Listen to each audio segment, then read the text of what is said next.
예수님께서 이제 종말에 관한 가르침을 계속해서 우리에게 주고 있습니다. 종말은 언제입니까? 예수님의 초림에서부터 이미 종말은 시작이 되었습니다. 예수님께서 이 땅에 오셔서 많은 구원 사역을 행하셨죠. 병자를 고치시고 죄인들과 함께 식사하시며 하나님의 나라가 너희 가운데 임했다라고 그렇게 계속해서 말씀하셨고 사역하셨습니다. 그럼에도 불구하고 종려주일 그리고 성전 청결 사건 이후 예수님은 그 구원의 예수님께서 심판의 주가 되신다라는 것을 말씀하십니다. 얼마 전까지 구원의 그 영광, 구원과 또한 죄인을 만나시고 병자를 치유하시던 그러한 예수님의 모습에서 이제는 종말의 그러한 징조와 환난의 때와 마지막 재림의 예수님의 모습을 분명히 우리에게 말씀해 주시면서 전반부의 예수님의 모습과 이렇게 십자가 지시기 직전 그 긴박한 상황에서 예수님은 종말에 관하여 우리에게 가르쳐주고 계신 것이죠.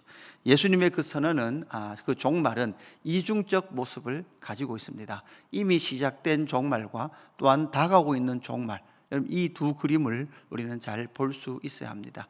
이미 종말이 시작됐을 뿐만 아니라 종말은 또한 우리에게 가까이 오고 있습니다. 그래서 재난에 너희가 미혹되지 말라. 또한 그 종말의 때에 복음이 땅끝까지 전파되리라라고 말씀하셨고 끝까지 견디는 자는 구원을 얻게 될 것이다 이렇게 말씀을 하셨습니다. 그런 이유 이제 좀 다시 14절부터 좀 더 구체적이고 그 종말의 때를 어떻게 살아가야 하나 또한 어떤 현상들이 있느냐라는 것을 말씀하신 이후 24절 오늘 본문 24절 이후부터는 이제 예수님의 마지막 재림의 날에 대한 징조를 우리에게 말씀해 주고 있습니다. 그러면서 오고 있는 종말, 이미 온 종말과 앞으로 오고 있는 그 종말, 이중적 종말에 대한 예수님의 가르침에서 우리가 무엇을 배워야 합니까? 먼저는 첫 번째는 시간의 세 가지 의미를 우리가 조금 생각을 해 보아야 합니다. 시간의 세 가지 의미라는 것은 이런 의미가 됩니다. 먼저는 예수님께서 지금 말씀하고 계시는 그 시간, 지금 예수님께서 제자들에게 말씀하고 있는 그 시간이 있죠.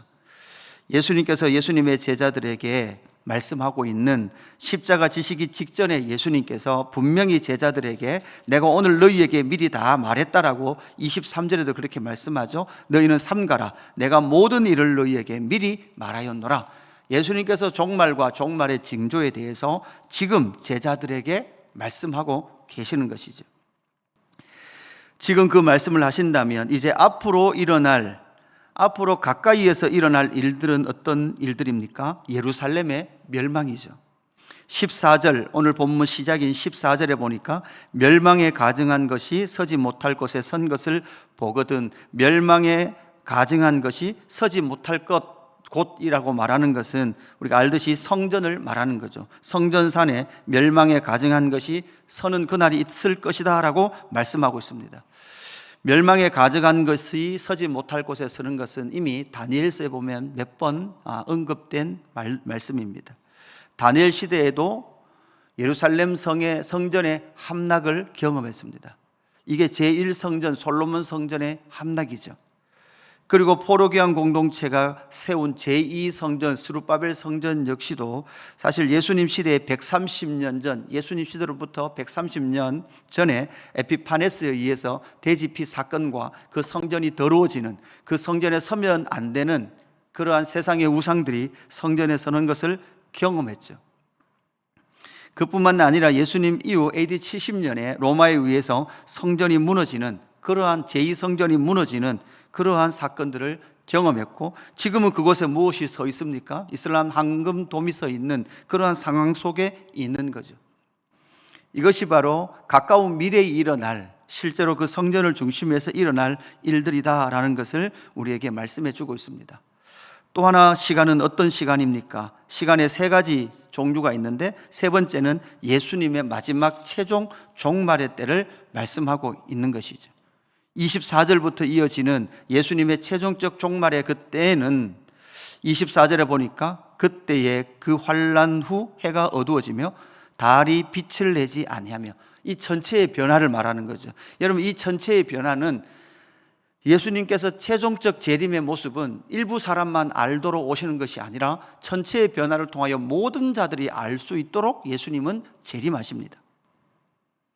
25절에 별들이 하늘에서 떨어지며 하늘에 있는 권능들이 흔들리리라 이렇게 말씀하고 있죠. 그러니까 전체의 그 변화와 흔들림이 있을 뿐만 아니라 26절에 그때 인자가 구름을 타고 이렇게 말씀하고 있습니다. 다니엘서에 보면 나타난, 이미 다니엘서를 통해서 우리에게 알려주신 인자가 구름을 타고 이 땅 가운데 큰 권능과 영광으로 오는 것을 볼 사람들도 있다라고 말씀하고 있죠. 그리고 그때가 되면 천사들이 이 땅에 와서 자기가 택하신 자들을 땅 끝에서 하늘 땅까지, 하늘 끝까지 사방에서 모을 것에 대해서 말씀하고 있는 것이죠. 그래서 재림의 예수, 실제로 마지막 날, 최종의 심판의 날 구름을 타고 오실 인자는 결국 그 날이 어떤 날이 됩니까? 최종적 재림의 완결, 완성의 때가 된다라는 것을 우리에게 말씀해 주고 있습니다. 그렇다면 이 세 가지 시간의 의미, 지금 예수님께서 말씀하고 제자들에게 말씀하고 있는 그 시간과 앞으로 가까이 일어날 어떤 일들과 최종적 예수님께서 재림 때에 일어날 완결될 그날의 이 사건들을 왜 알려주고 계실까요? 이 세 가지 시간의 일들을 왜 알려주십니까? 바로 오늘의 시간을 어떻게 너희가 믿음으로 살아갈 것인가를 알려주시기 위하여서 예수님은 이 세 가지 시간의 사건들을 우리에게 알려주고 있습니다. 그래서 두 번째, 이러한 재림에 대한 이중적 모습을 가르쳐 주시는 이유는 오늘의 시간을 믿음으로 살아가게끔 할 뿐만 아니라 주님의 재림의 날이 있다는 것을 명확하게 주님은 하고 계십니다. 이것이 여러분 어려운 일이죠. 2000년 동안 예수님은 아직 오시지 않습니다. 우리가 보기에는 먼 시간 같고 긴 시간 같습니다. 그래서 교회는 언제나 흔들렸습니다. 초대 교회도 흔들렸습니다. 베드로 사도 역시도 베드로 공동체에게 교회 안에서 어떤 자들이 주님의 재림이 어딨냐, 주님의 재림은, 부활은 이미 재림은 지나갔다라고 말하는 자들도 있었다는 거죠. 종말의 그 시간이 초림에서부터 종말의 마침이 되는 예수님의 재림의 때까지 그러한 긴 시간들이 우리에게 주어졌습니다. 우리가 보기에는 긴 시간 같습니다. 그러나 이 시간은 하나님께서 택하신 자들을 구원하시기 위하여 우리에게 주신 시간입니다. 그 시간 동안 우리는 어떻게 해야 합니까? 땅끝이 하나님 앞으로 돌아오도록 선교하는 것이고 전도하는 것이고 하나님의 나라를 이 땅 가운데 선언하고 선포하고 확장하는 것이 우리의 사명일 것입니다. 주님의 재림의 날이 분명히 있다라고 확인했습니다. 그 재림의 날은 모든 자들이 볼 수 있는 날이라고 했습니다. 특정인만 알 수 있는 날이 아니라고 했죠. 하늘의 그 천체들이 움직이고 인자가 바로 구름을 타고 큰 권능 가운데 오실 것에 대해서 분명히 말씀하십니다. 이 날에 대하여서 요한계시록에 분명히 요한 사도는 기록을 하고 있고, 그 날이 있음을 통하여 너희는 오늘 무엇을 하라고 말씀합니까? 믿음을 지키고 인내할 것에 대해서 말씀하고 있는 거죠. 많은 환난이 있을 것입니다. 많은 고통이 있을 것입니다. 어제 살펴봤던 재난의 징조와는 다른 그러한 징조들이 있을 거라는 거죠. 15절 말씀에 보면 이런 말씀이 나옵니다. 지붕 위에 있는 자는 내려가지도 말고 집에 있는 무엇을 가지러 들어가지도 말며 밭에 있는 자는 겉옷을 가지러 뒤를 돌이키지 말라. 여러분, 이런 의미는 바로 소돔과 고모라 성의 멸망과 같은 그런 모습을 상징으로 보여주고 있는 거죠. 소돔과 고모라 성에 불이 내려서 그 성을 태울 때처럼, 그때 롯의 아내가 뒤를 돌아본 것처럼 너희가 뒤를 돌아보지 말라라고 말씀하고 있는 것이죠. 하나님께서 소멸하실 이 세상, 소멸하실 그 심판받을 세상을 상징하고 있는 것이고, 그날이 있을 것에 대해서 분명히 말씀하고 있는 거죠. 그날에는 뒤를 돌아보지도 말아야 하고 바로 도망하여야 합니다.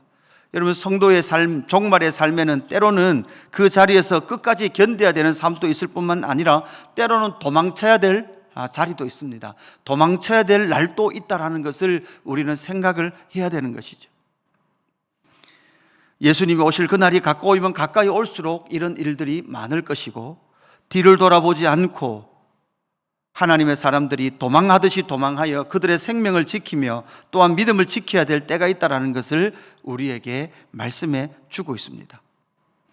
그래서 세 가지 시간의 의미가 있다면 주님의 재림의 날이 분명히 있고 그 날이 우리에게 다가오고 있다라고 가르친다면, 마지막 하나는 종말의 때를 분별하라, 이렇게 예수님은 분명히 말씀하십니다.